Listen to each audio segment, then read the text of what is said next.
IT Abror, Darul Abror ya maaf. Kemudian sebagai pemateri yaitu Ibu Dewi Saripah dari MTS apa tuh Bu? MTS Arohmah. Aroh Arohmah. Garut ya. Baik, untuk mempersingkat waktu sesi ini saya serahkan ke Ibu Ani Rizkyani sebagai moderator. Silakan Bu Ani. Bu Ani nampaknya. Ya, terima kasih Bu Ani. Bismillahirrahmanirrahim. Silakan, Bu. Assalamualaikum warahmatullahi wabarakatuh. Waalaikumsalam warahmatullahi wabarakatuh. Alhamdulillah pada kesempatan kali ini kita bisa bertemu ya di room meeting sesi 5. Terima kasih pada rekan-rekan teman-teman semuanya yang telah menyempatkan waktunya untuk hadir di room ini. Untuk mempersingkat waktu, kita perkenalkan pemateri saat ini, namanya Ibu Dewi Saripah, MPD, NIP 1979200510200510206. Pendidikan terakhir beliau di Pasca Sarjana IP Garut, tempat bertugasnya di MTS Arohmah. Tema untuk materi kali ini adalah guru dalam pembelajaran. Untuk selanjutnya saya persilakan pada pemateri untuk memaparkan materinya dan nanti ada waktu untuk sesi tanya jawab. Silakan, saya persilakan pada Bu Dewi. Iya, terima kasih Bu Ani selaku moderator. Bismillahirrahmanirrahim. Assalamualaikum warahmatullahi wabarakatuh. Iya. Bagaimana? Suara saya jelas, Bu? Jelas, Bu, jelas. Baiklah, Bapak Ibu guru hebat yang ada di room kami saat ini. Selamat pagi semuanya. Selamat kembali menjalankan aktivitas kita di masa-masa work from home ini. Alhamdulillah, dengan kegiatan ini kita tidak terlalu merasa bosan karena setiap waktu kita bisa melakukan video conference dalam rangka memperbaiki diri dan juga mengupgrade terus pengetahuan kita. Bapak Ibu guru hebat, pada pagi hari ini mungkin materi yang akan saya sampaikan tidak sama sekali berkaitan dengan IT ya, karena saya kebetulan bukan pakarnya, dan materi yang berkaitan dengan IT sudah banyak kita dengarkan, banyak kita simak dari Pak guru-guru hebat lainnya. Nah, materi kita pagi ini tidak begitu jauh dari kehidupan kita sehari-hari, karena meskipun sekarang kita sedang menjalani proses belajar dari rumah yang tentu di sana berkaitan sekali dengan penggunaan media dan teknologi, namun pada hakikatnya media dan teknologi tersebut tetap tidak bisa berjalan tanpa peran kita sendiri sebagai guru di dalamnya. Karena itu, mari kita refresh kembali pengetahuan kita, pemahaman kita tentang hakikat dan peran seorang guru dalam pendidikan. Ini merupakan bagian dari dulu ketika saya belajar, ini bagian dari filsafat pendidikan. Oke, baiklah Bapak dan Ibu guru hebat, saya akan mulai saja materi kita kali ini tentang hakikat peran guru dalam pendidikan.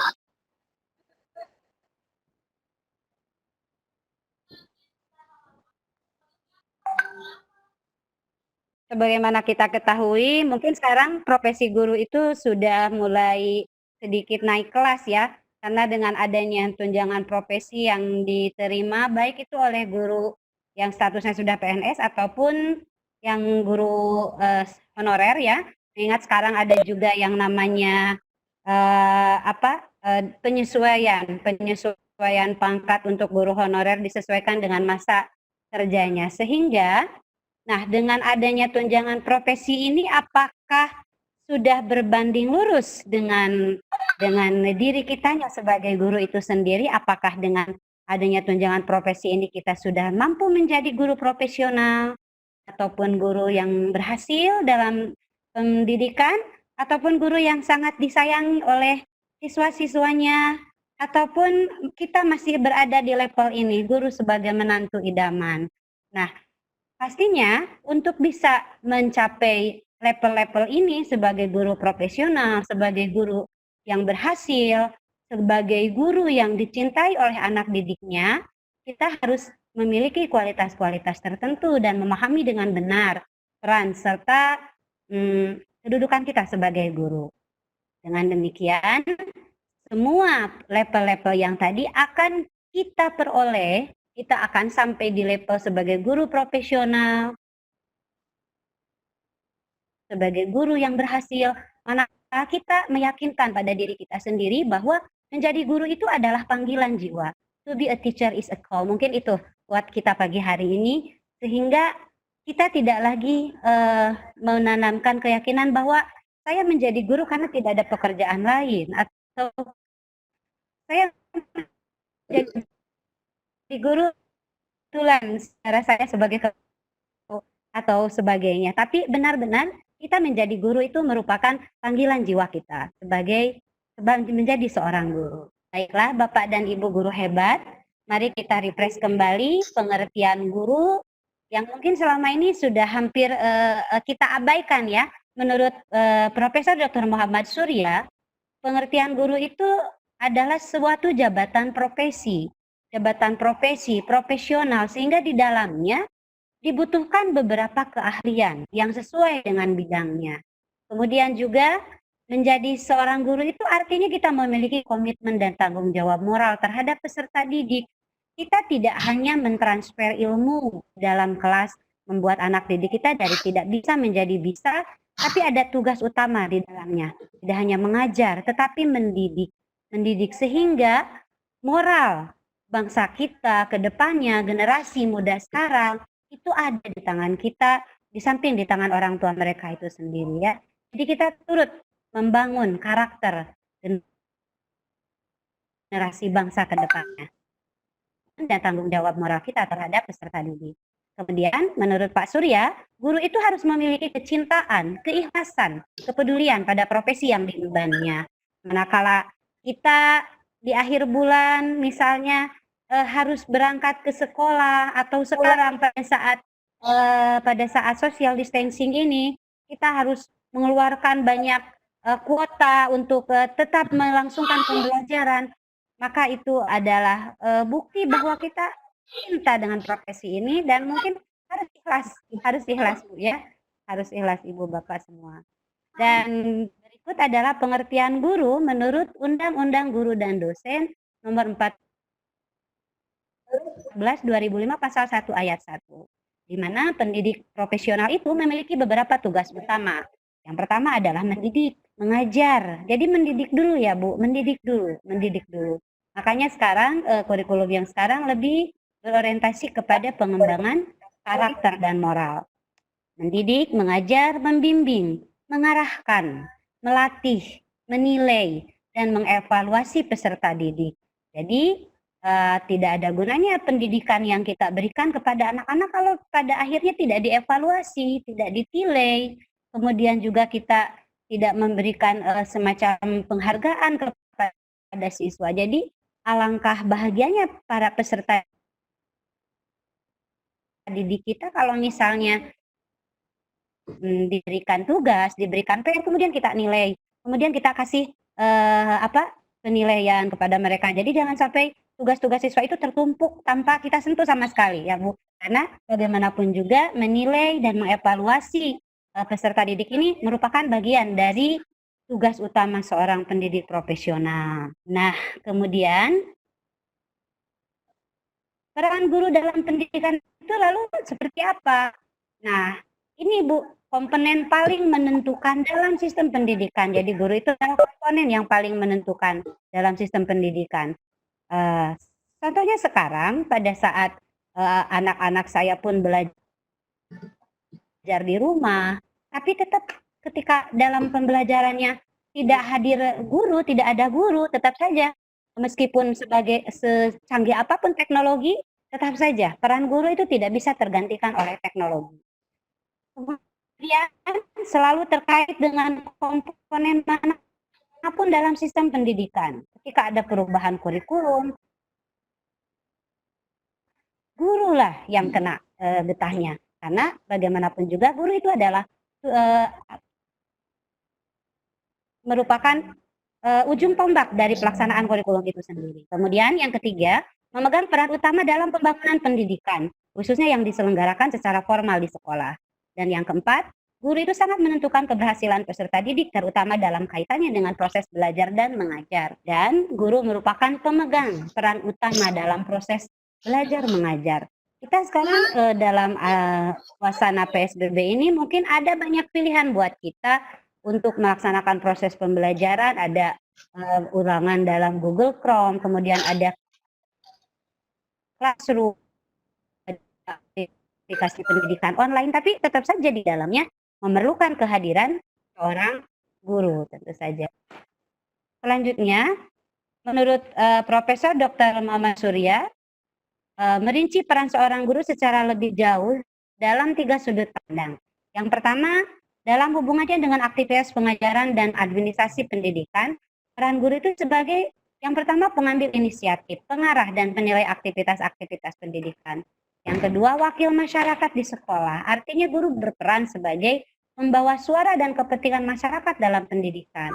Yang ketiga, seorang pakar dalam bidangnya, yaitu ia menguasai materi atau bahan ajar yang harus diajarkannya. Makanya sekarang ada yang namanya sertifikasi guru yang mengupayakan supaya guru bahasa Inggris dia mengajar bahasa Inggris sesuai dengan bidang yang ahli dia dalam bidang yang dia kuasai begitu.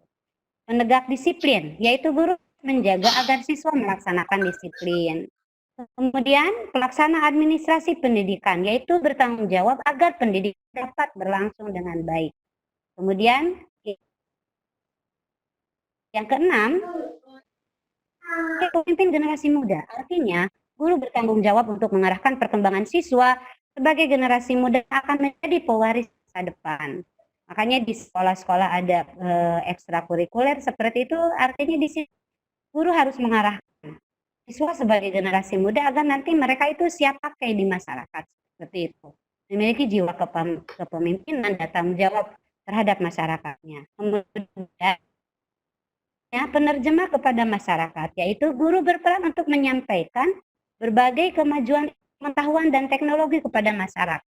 Jadi untuk saya sendiri yang ada di daerah, masyarakat itu cenderung menganggap guru itu adalah orang yang serba bisa, orang yang serba paham. Jadi tidak jarang Bapak dan Ibu guru kalau ke rumah kita, ada tetangga yang ketok-ketok pintu, menanyakan hal-hal yang barangkali memang tidak berhubungan dengan pendidikan ya. Misalnya, saya pernah didatangi oleh tetangga menanyakan bagaimana caranya Bu mendaftar BPJS. Mau tidak mau, sebagai guru yang ada di daerah, kita harus mampu menerjemahkan segala bentuk informasi terbaru, segala bentuk kebijakan pemerintah. Jadi harus serba tahu, karena di masyarakat mau tidak mau guru itu dianggap orang yang serba tahu gitu. Jadi setiap saat Bapak dan Ibu guru kita harus terus mengetahui kebijakan. Iya, ada suara yang ini ya. Oke, berikutnya. Dipandang dari orientasi dirinya pribadi atau self-oriented, guru dapat berperan sebagai berikut. Yang pertama, bekerja yaitu seseorang yang harus memberikan pelayanan kepada masyarakat.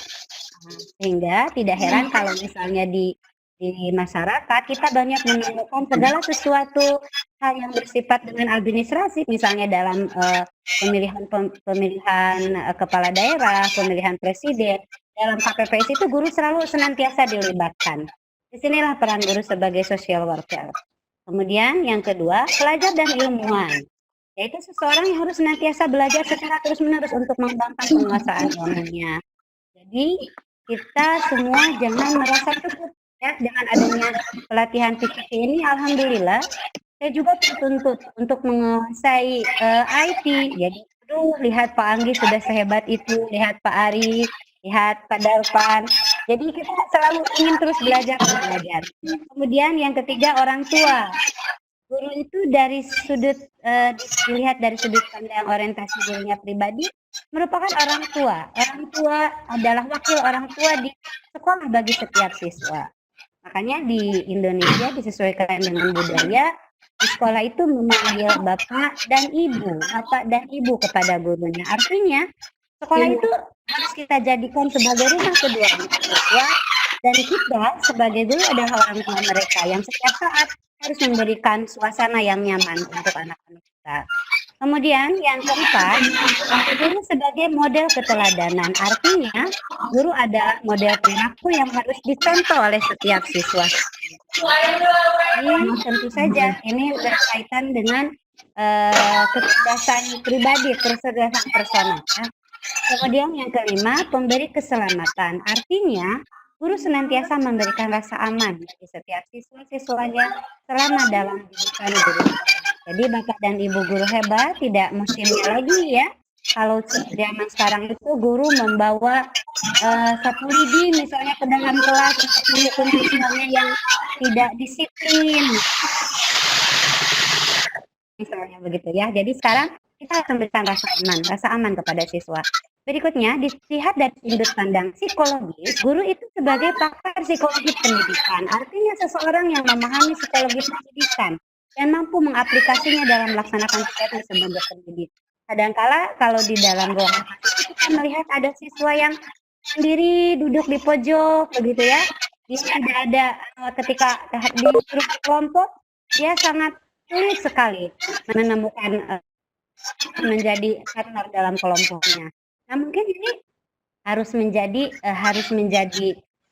buat kita, harus menjadi masalah buat kita. Ini kenapa siswa seperti ini? Atau misalnya ketika tugas ada satu anak yang tidak mengumpulkan tugas. Nah ini kenapa? Nah ini kita harus bisa memahami kondisi psikologis anak tersebut seperti apa. Ini memang banyak sekali tugas guru itu ya.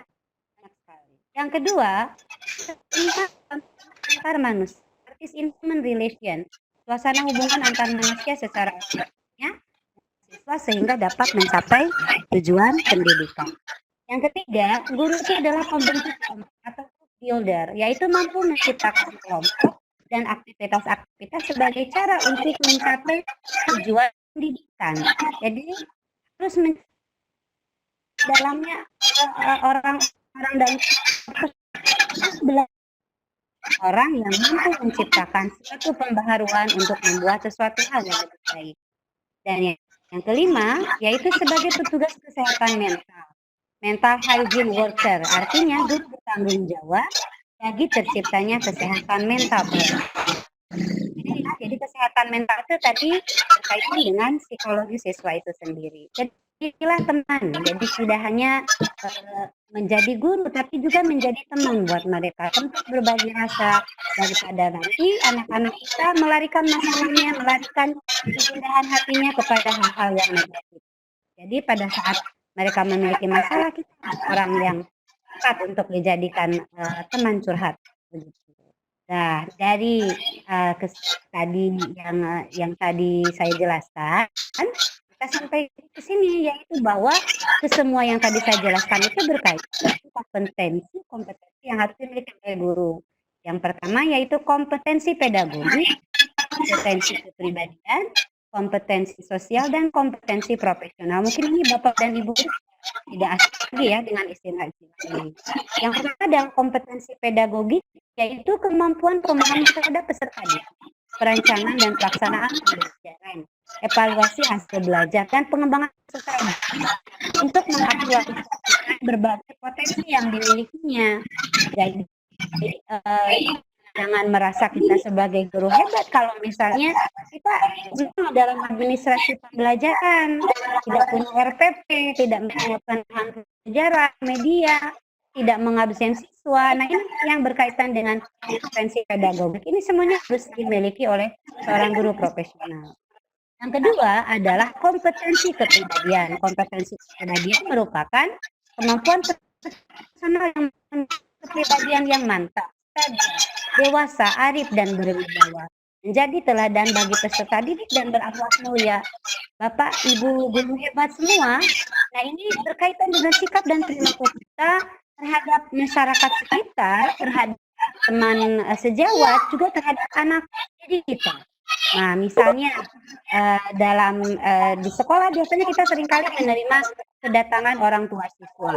Nah, bagaimana cara penyambutan kita, cara kita berkomunikasi dengan orang tua, cara kita berkomunikasi di masyarakat, bersikap di masyarakat. Kalau misalnya bagus dan dilihat cukup menyenangkan di masyarakat, berarti kompetensi kepribadian kita sebagai seorang guru ini sudah bagus. Jadi mau tidak mau guru itu tetap harus menjadi sosok yang digugu dan ditiru begitu. Jadi segalanya mulai dari penampilan, kemudian juga sikap, pembawaan kita di masyarakat harus selalu mencerminkan sesuatu yang baik, gitu ya. Misalnya kadang-kadang kan tanpa kita sadari ada guru yang judes misalnya gitu ya. Kemudian juga ada guru yang galak. Kemudian di masyarakatnya juga akhlaknya kurang baik. Nah ini barangkali kompetensi kepribadiannya harus diperbaiki lagi begitu ya supaya benar-benar mencerminkan wah ini loh guru yang sesungguhnya begitu. Yang ketiga ya oke, kompetensi kepribadian itu seperti apa saja ini dia.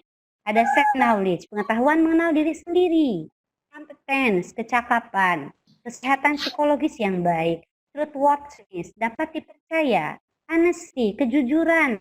Ini Bapak dan Ibu guru ke belakang ini mungkin kita banyak banyak ada gonjang-gancing isu-isu yang tidak baik tentang guru, misalnya saat akhir kenaikan kelas katanya ya banyak yang bermasalah dengan tabungan anak-anak nih misalnya. Nah ini juga berkaitan dengan kejujuran kita. Jadi amanah yang orang tua percayakan kepada kita jangan sampai dirusak begitu karena ada istilah dengan nilai setitik rusak air sebelangga. Dengan sikap yang negatif dari beberapa oknum guru akhirnya semua nama guru tercemar. Nah, mudah-mudahan kita semua terjauh dari sifat-sifat seperti ini ya. Kemudian ada strength, kekuatan, ada kehangatan juga. Kita bisa menciptakan kehangatan di masyarakat, di dalam kelas, kepada siswa, kepada masyarakat, begitu ya. Kemudian juga aktif responsiveness, pendengar yang aktif. Jadi ya seperti itulah yang saya rasakan di daerah ya.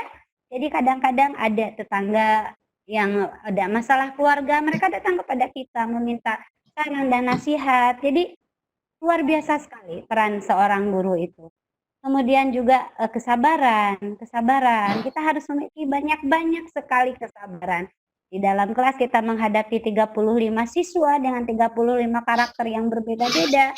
Kalau kita tidak dikaruniai kesabaran, tidak memiliki kesabaran, entah bagaimana kita bisa membawa siswa ya. Kemudian juga sensitivitas, kepekaan. Seperti tadi, pada saat ada siswa kita yang bermasalah, kemudian juga terhambat dalam pergaulannya, kita dekati, kita bawa bicara supaya mereka semuanya merasa eksis berada di sekolah gitu, tidak merasa minder, tidak merasa tersisih begitu. Apalagi yang harus menjadi kepekaan kita pada era sekarang ini dengan adanya kecanggihan teknologi, informasi yang mereka terima dengan mudah itu kepada lebih mengarahkan anak-anak kita kepada hal-hal yang negatif ya seperti pembulian di sekolah begitu. Kemudian juga guru harus memiliki kebebasan juga. Jadi kebebasan untuk mengolah kelasnya begitu seperti itu. Dan kesadaran holistik. Oke, Bapak Guru hebat. Berikutnya sekarang kita ke kompetensi yang ketiga yang harus dimiliki guru yaitu kompetensi sosial. Kompetensi sosial merupakan kemampuan guru untuk berkomunikasi dan bergaul secara efektif dengan peserta didik, sesama pendidik, dan tenaga kependidikan, orang tua wali, dan masyarakat sekitar. Nah, ini yang namanya di dunia kerja ya Bu, yang saya rasakan kadang-kadang persaingan di dunia kerja itu kadang-kadang sangat-sangat kuat sekali ya, sehingga apabila kita tidak memiliki kompetensi sosial yang bagus, nah kadang-kadang hal yang negatif, yang kecil saja yang sepele saja bisa menjadi masalah besar begitu di dalam lingkungan kerja, di dalam lingkungan sekolah. Oleh karena itu kita harus pandai-pandai, harus bisa-bisanya bagaimana cara kita berkomunikasi, jangan sampai misalnya menyinggung perasaan seseorang atau misalnya jangan sampai memunculkan perselisihan seperti itu. Oke, berikutnya ada yang namanya juga kompetensi profesional. Kompetensi profesional merupakan penguasaan materi pembelajaran secara luas dan mendalam yang mencakup penguasaan materi kurikulum, mata pelajaran sekolah, yang menaungi materinya, serta penugasan terhadap struktur metodologi keilmuannya. Nah, termasuk ini Bu, yang kita lakukan sekarang, kegiatan VCT Batch ini adalah salah satu penunjang agar kita memiliki kompetensi profesional, begitu.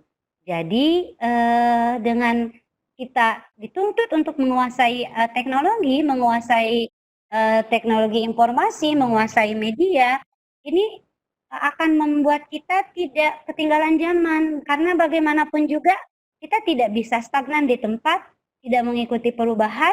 Meskipun usia semakin bertambah, tapi tidak berarti pengetahuan kita tidak bertambah, gitu ya. Makanya saya juga sebenarnya ini kurang paham dengan IT, tapi memaksakan diri. Karena kalau kita tidak bisa mengikuti perkembangan zaman, mungkin pada saat menjelang pensiun nanti kita hanya akan duduk sendiri di ujung ruang guru seperti barang lama yang sudah tidak bisa dipakai lagi. Karena kita tidak bisa mengikuti, bisa ngigelan zaman, istilahnya seperti itu. Nah, kita sampai kepada kesimpulan, Bapak dan Ibu guru hebat, bahwa guru profesional itu harus menyadari betul peran dan kedudukannya dalam pendidikan. Yang kedua, guru memiliki peran yang sangat penting dalam pendidikan. Kedudukan guru tidak dapat digantikan dengan media apapun. Sehingga keberadaannya sebagai ujung tombak pembelajaran harus tetap ada. Saya ingat betul seorang profesor dari Singapura, Profesor Willy, berkata bahwa teknologi, a teacher can be changed by technology, can be replaced by technology. Bahwa kehadiran seorang guru itu tidak bisa digantikan oleh teknologi. Kalaupun ada teknologi pembelajaran seperti yang kita dapatkan kemarin-kemarin, tetap di dalamnya memerlukan kehadiran seorang guru. Kemudian, guru sejatinya adalah seorang pribadi yang harus serba bisa dan serba tahu, serta mampu mentransferkan kebisaan dan pengetahuan pada muridnya dengan cara yang sesuai dengan perkembangan dan potensi anak didik. Sungguh luar biasa ya Bapak dan Ibu guru hebat, ternyata peran kita sebagai seorang guru tanpa kita sadari. Bahkan kemarin beberapa minggu anak saya belajar di rumah, ini dibuat sibuk luar biasa begitu ya, karena harus menyiapkan ini. Oh ternyata seperti itu. Jadi di grup WA orang tua juga mulai orang tua mulai menyadari, oh ternyata repot ya mendidik anak itu seperti ini dan itu. Nah saya bilang, Bu, kami yang guru setiap hari menghadapi hal-hal seperti itu, sudah bukan yang baru lagi, begitu ya Bapak dan Ibu. Materi yang bisa saya sampaikan mungkin ini sudah semuanya saya yakin sudah paham. Ini hanya untuk sekedar merefresh kembali. Terima kasih atas perhatiannya dan mohon maaf atas segala kekurangannya, terutama tadi kendala teknis ya. Mohon maaf. Billahi taufiq wa hidayah. Wassalamualaikum warahmatullahi wabarakatuh. Waalaikumsalam warahmatullahi wabarakatuh. Iya, Waalaikumsalam warahmatullahi wabarakatuh. Ya, Bu Ain. Terima kasih Bu Dewi Saripah. Iya, pemaparannya sangat berarti, sangat merefresh sekali. Mengingatkan bahwa peran kita sebagai guru sangat penting ya untuk keberhasilan belajar anak-anak. Ya boleh, kalau ada pertanyaan boleh di chat atau mau ini mau bicara langsung boleh.